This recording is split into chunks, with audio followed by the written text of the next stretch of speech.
like the very first question we get at the draw is, what a group, right?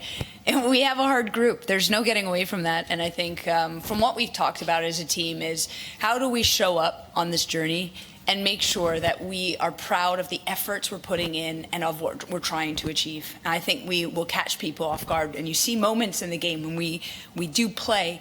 So it was a tough game. I think, to concede a goal right before half is always painful.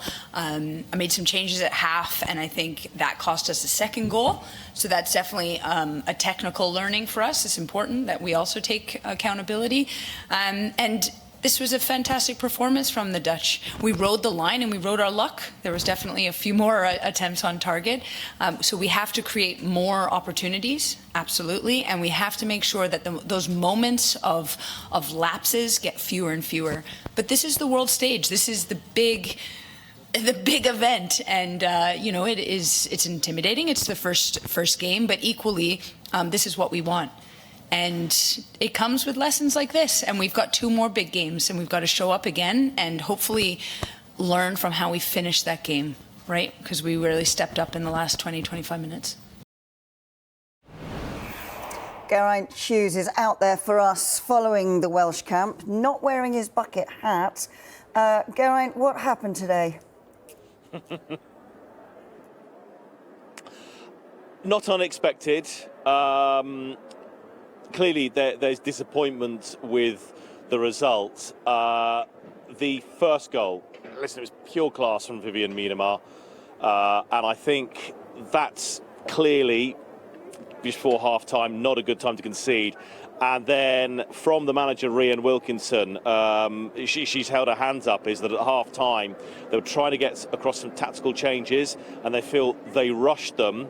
And one of those key changes they didn't get across the players quickly is exactly how the second goal was conceded very on in the second half. And once that goal was conceded, it was pretty much game over. The Dutch, any sort of lingering sort of nerves or sort of staleness they had, that went, and they started to purr like the side that they are.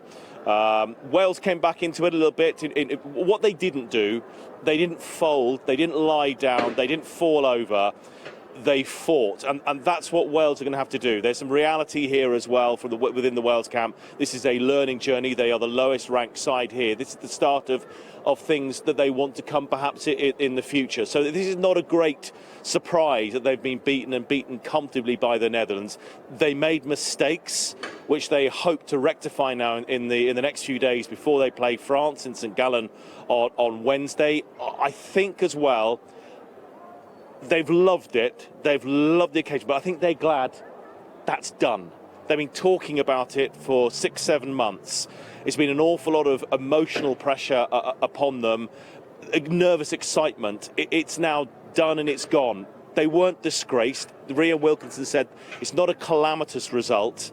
They know they can be better for France. They did some good things, but they didn't lie down at all. They didn't fall apart, which is the USP of this Wales side. They know they will suffer in games. It's just that they will never stop suffering. They will never stop giving their all. And they had the support of 4,500 fans here who didn't stop singing, cheering, or booing the ref throughout the game. They were absolutely magnificent, and not one boy, girl, man or woman left until the Wales team, they had a huddle at the end of the game, and then they went over and recognised the red wall, and it was yet another deafening roar from the thousands that have made their way to Lucerne here today. So there are some great positives to take from today on the wider significance of the game.